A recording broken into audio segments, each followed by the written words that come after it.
هذا الفيديو بودكاست برعاية الوالدة.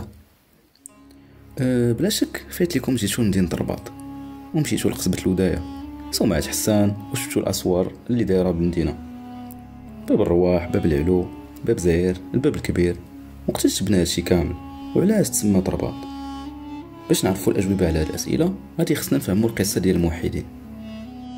القصة ديالنا غادي تبدا في المغرب قرن 11 بالضبط في جبال سوس، فواحد الدوار صغير سميتو إيكيليز، فين زاد وكبر محمد بن تومارت مؤسس الدولة الموحدية. بعد ما خدا التعليم الأولي ديالو في الدوار، حب ديالو للعلم والتعلم غادي يدفعو باش يسافر لقرطبة ومن بعد لبغداد. مؤرخين كيسميو هذاك العهد العهد الذهبي للإسلام. تما بن تومارت يتأثر بالمدرسة الفكرية ديال الأشعري وغادي يقرا الكتوبة ديال الغزالي اللي كان من أكبر المفكرين في ذاك العصر. كتب 70 كتاب تأثروا بهم كبار الفلاسفة عبر التاريخ، منهم دانتي، هيوم، وسان توماس أكوينيس. محمد غادي يبدا يقرا ويتعلم من المفكرين حتى كون المذهب الموحدي، ولات عنده واحد النظره جديده على الاسلام. فاش رجع للمغرب ما بقاوش عاجبينه المرابطين، كان تيشوف داكشي اللي كيديروا ضد الاسلام، بالروج، البيع ديال الخنزير، الضعف امام العدو. هاد الاسباب خلاتو يفكر انه يدير ثوره على المرابطين. غادي يبدا يدور من مدينه ومن دوار لدوار تيقري الناس وكينشر الفكر ديالو، حتى تزادوا عنده الالاف ديال الاتباع. واحد النهار غادي يدير البوز، غيدير واحد الخطاب اسطوري اللي غادي يقدم راسو على انه المهدي. في 1124 غادي يدير اول قاعده عسكريه هو الاتباع ديالو في جبال الاطلس الكبير في تينمل. الاتباع ديالو اللي كانوا قبائل مصموده هنتاطا، وغادي يكون واحد الحكومه من الاتباع القراب ليه سميتها اهل العشره، ومستشارين من رؤساء القبائل غادي يسميها اهل الخمسون، باش تكون ديمقراطيه في اتخاذ القرار. غادي يبقاو الموحدين كيديروا الهجمات ديالهم على الطرق التجاريه اللي كيستعملوها المرابطين، خاصه سجل الماسه اللي كانت عندها اهميه كبيره في تجاره الذهب. وفي عام 1132 بن تومارت عرف بلي خاصهم شي قائد عسكري قوي وشجاع اللي يقدر يهزم المرابطين ويحيدهم من مراكش. وصل الوقت باش بن تومارت يعطي المشعل لشي واحد من الاتباع ديالو، وغيطيح الاختيار ديالو على عبد المؤمن اللي كان غادي واحد النهار للمشرق باش يطلب العلم، وغادي يتلاقى بن تومارت غير برازا وشد معاه السون، هضروا وياه، وبن تومارت عرف بلي عبد المؤمن عنده ان غران بوتونسييل. سولو قال لي فين غادي؟ عبد المؤمن جاوبو قال لي انا غادي للمشرق باش نطلب العلم. هو يقول لي ابن تومارت العلم اللي بغيتي تعرف في المشرق انت لقيتيه في المغرب. من تما عبد المؤمن بقى تابع ابن تومارت كيتعلم منه ولا هو الاستاذ ديالو. باش كلف ابن تومارت عبد المؤمن بهاد المهمه عرف بلي راه قاد عليها 100%، ما كاين لا بيستون لا باك صاحبي. كانوا المرابطين في ديك الوقت حاصلين مع الثورات، وبقى عبد المؤمن كيجمع في الجيش حتى العام 1140. دار اول محاوله باش ياخذ مراكش، ولكن فشلت ليه الخطه ورجع للجبال حتى 1145، وبالضبط في معركه وهران غادي يقتلوا فيها الموحدين تشفين بن علي، وغادي يورد الحكم ولدو باقي صاحب. وديك الساعه ولات غير مساله وقت وينهاروا المرابطين. بعد الموت ديال تشفين بن علي الموحدين اكتسبوا الثقه، وبدا التريطوار ديالهم كيكبر من جبال الاطلس الكبير لجبال الاطلس المتوسط لجبال الريف. في عام 1146 غادي يقدروا ياخذوا مدينه فاس ومدينه مكناس ويركزوا الهجمات ديالهم على مراكش اللي قدروا ياخذوها فينالمون في 1147.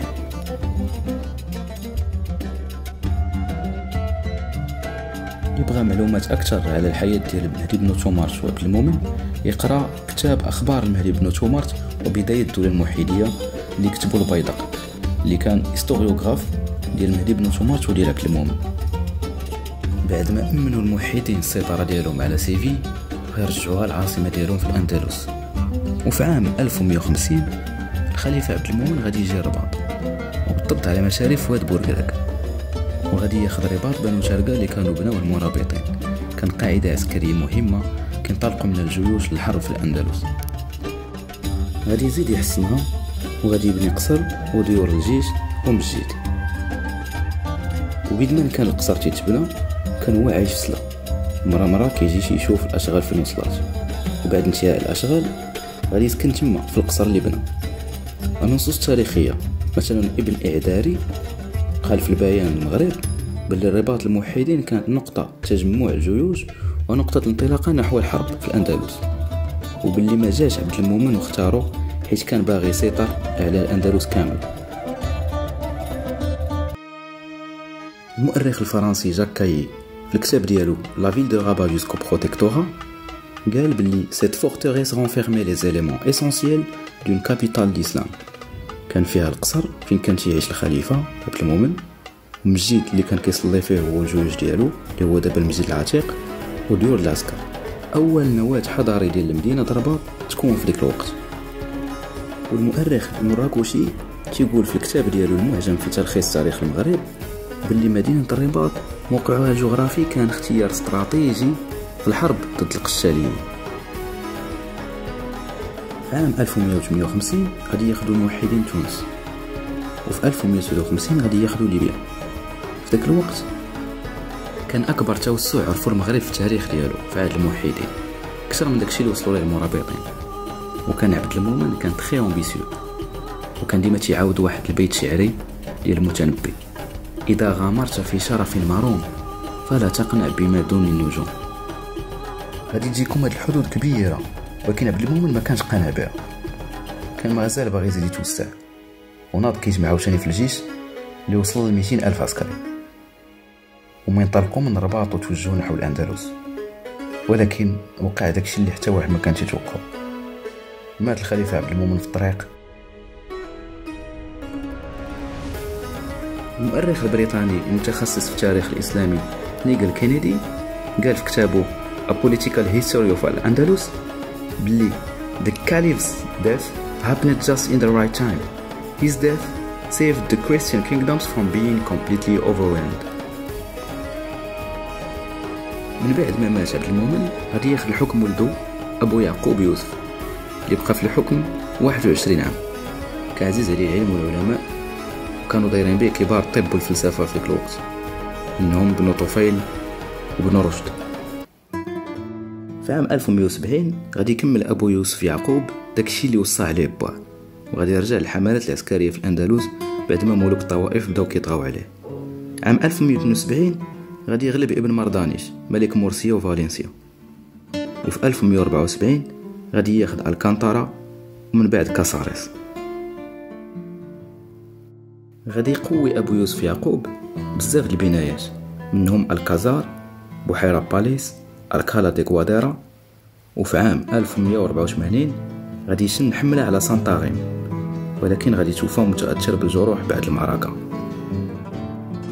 في نفس العام غادي ياخذ الحكم ولدو يعقوب المنصور اللي كان جايش خلفاء الموحدين، وكان قال عليه المؤرخ الفرنسي دانييل غيفي Il est l'un des plus grands sultans marocains. كيتعتبر يعقوب المنصور المؤسس الفعلي لمدينة الرباط اللي عرفت ازدهار كبير في العهد ديالو. عام 1195 الملك ألفونسو الثامن دو كاستي قرر يهجم على عاصمة الموحدين في الأندلس سيفي. يعقوب المنصور ساق الأخبار، بدا كيجمع في الجيوش ديالو. باش نحطكم في الصورة، لا فلوت أو الأسطول البحري ديال الموحدين كان من الأقوى في العالم. هادشي قالو كريستوف بيكار في كتابو l'Océan Atlantique musulman de la conquête arabe à l'époque almohade. كان الجيش ديال المنصور مكون من عدة فصائل: الحرس ديال الخليفة اللي كتكون من أهل العشارة اللي هم عائلته قبائل هنطاطا ومصمودة ديال جبال الأطلس الكبير، والنواة مكون من أهل الخمسون القبائل ديال لومبير كامل.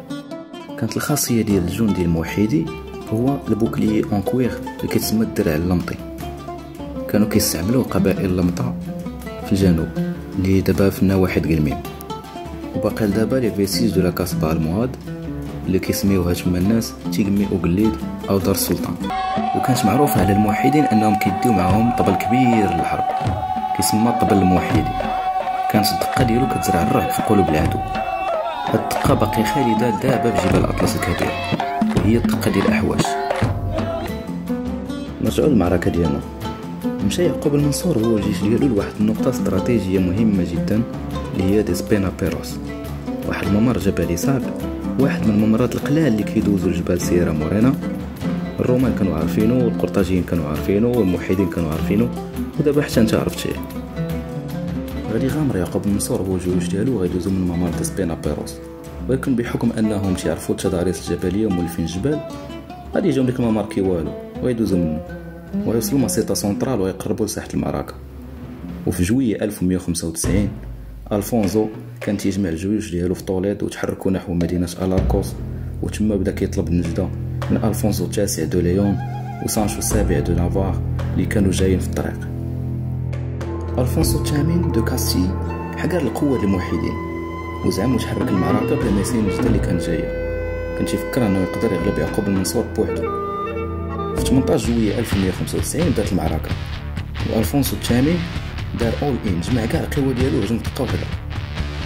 تما بانت حنت يد يعقوب المنصور اللي كان دير واحد الخطة واعرة يقدر يدير عليه كونتر اتاك وجاب لا فيكتوار. الفونزو هرب من المعركة وهزوه على بوديغارد ديالو. كانت هزيمة كبيرة للقشاليين. من بعد المنصور خدا عدة مدن وقلاع منهم طرافيرا، تروخيو، بلازينسيا وزيد وزيد. بعد هذا الانجاز الكبير يعقوب المنصور غادي يرجع للرباط هاز الراس، جاب 3 بوين والبطوله من الاندلس. غادي يدير استعراض واحتفال عسكري كبير وغادي يسمي المدينه رباط الفتح او كون دو لا فيكتوار لنجاح الحمله ديالو في الاندلس. باش يحتفل بهذا الانجاز غادي يبني 5 كيلومتر الاسوار الموحديه اللي دايره بالمدينه كامله. 4 الابواب كبيره باقا لدابا تنشوفوها: باب العلو اللي جهه البحر، باب زعير حيت كان اونفاس مع الطريق اللي كدوز لجهه زعير، وباب الحد حيت كان تيعمر السوق تما نهار الحد، باب الرواح اللي داخل في لونسان دو بالي رويال وكيكونوا فيه معارض فنيه. بلا ما نساو باب الكبير ديال قصبة الوداية اللي بدون شك اجمل باب فيهم كاملين، وكان لاكسي برينسيبال للديوان ديال الخليفه يعقوب المنصور.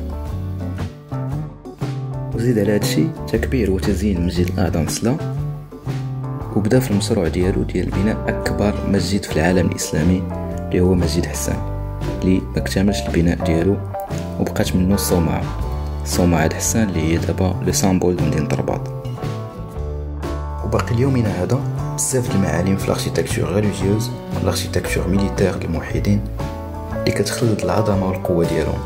اون بو سيتي لا خيرالد دو سيفي، قصبة مراكش، الكتبيه في مراكش، بابا قناو، لا موسكي تينمل في الهوت اطلس، لي غومبار د الرباط، قصبة الوداية، لا بورت دو لا جوستيس في غرناطة. هادو كاملين تراث عالمي ومفخرة لجميع المغاربة. بعد ما مات يعقوب المنصور في 1199 غادي تبدا تضعف الدولة الموحدية تدريجيا، وخاصة باش يخسروا المعركة ديال لاس نافاس دي طولوزا في 1212.